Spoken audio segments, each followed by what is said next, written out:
തിരുവനന്തപുരം നെടുമങ്ങാട് വീട്ടിൽ നിന്ന് 14 പവൻ സ്വർണവും 12,000 രൂപയും മോഷ്ടിച്ചു. ആനാട് സ്വദേശിനി റീജ സുലൈമാന്റെ വീട്ടിലാണ് കവർച്ച നടന്നത്. നെടുമങ്ങാട് പോലീസ് അന്വേഷണം തുടങ്ങി. ടൂറിന് പോയിട്ട് ഞങ്ങൾ ശനിയാഴ്ചയും വെള്ളിയാഴ്ച രാത്രി തൊട്ട് ഞങ്ങളിവിടെ ഇല്ലായിരുന്നു. ശനിയാഴ്ചയും ഫുള്ളും ഇല്ലായിരുന്നു. ഞായറാഴ്ച രാവിലെ വന്ന് ഡോറ് തുറക്കുമ്പോഴാണ് ഗേറ്റും തുറന്ന് കിടക്കുന്നുണ്ട്. ഗേറ്റിലെ പൂട്ട് ഇളക്കി വെച്ചിട്ടുണ്ട്. മതിലിൻ്റെ സൈഡിൽ പൊളിച്ചിട്ടേക്കുന്നുണ്ട്. ഡോറിൻ്റെ പൂട്ടിളക്കിയിരിക്കുന്നുണ്ട്. പൂട്ടിളക്കിയിട്ട് ഒരു ചെറിയ സ്കെയില് പോലത്തെ ഒരു സാധനം അടയാളം വെച്ചിട്ടുണ്ട്. ആ സാധനം ഇവിടെ ഇട്ടിട്ട് പോയി.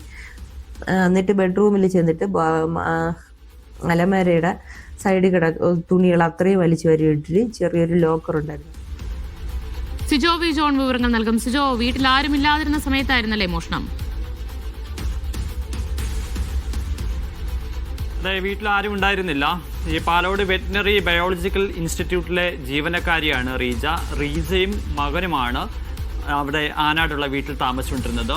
ഈ റീജയുടെ മകന് അവിടെ ട്യൂഷൻ സെൻ്റർ ഉണ്ട്. അവിടെ ട്യൂഷൻ സെൻ്ററിലെ കുട്ടികളെല്ലാവരും കൂടി ടൂറ് പോകുന്നുണ്ടായിരുന്നു. അങ്ങനെ പോകുന്നതിൻ്റെ ഭാഗമായിട്ട് വെള്ളിയാഴ്ച വൈകുന്നേരം മകൻ പോകുന്നു. റീജ പതിവ് പോലെ വെള്ളിയാഴ്ച രാവിലെ ജോലിക്ക് പോകുന്നു. അതിനുശേഷം വീട്ടിൽ മകനും കൂടി ഇല്ലാത്തത് കൊണ്ട് റീജ അവിടെ തന്നെയുള്ള ബന്ധുവിൻ്റെ മറ്റൊരു വീട്ടിലോട്ടാണ് പോവുകയും ചെയ്തിരുന്നത്. അവിടെയാണ് അന്ന് താമസിക്കുകയും ചെയ്തിരുന്നത്. അങ്ങനെ വെള്ളിയാഴ്ച വൈകുന്നേരം അങ്ങനെ പോകുന്നു. ശനിയാഴ്ച കഴിഞ്ഞ് പോകുന്നു. പിന്നെ ഞായറാഴ്ച ഇന്ന് രാവിലെയാണ് 10 മണിയോടെയാണ് വീട്ടിലെത്തുന്നത്. വീട്ടിലെത്തുമ്പോഴാണ്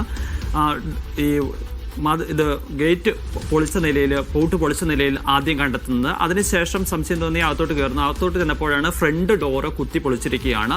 പിന്നീട് അകത്തുള്ള 2 മുറികൾ, ബെഡ്റൂമുകൾ തുറന്നു അകത്ത് കയറി. അതിനുശേഷം അലമാര കുത്തിപ്പൊളിച്ചാണ് അവിടെ ഉണ്ടായിരുന്ന ആഭരണങ്ങൾ, 12 പവൻ സ്വർണം ഉണ്ടായിരുന്നു എന്നാണ് പറയുന്നത്. അത്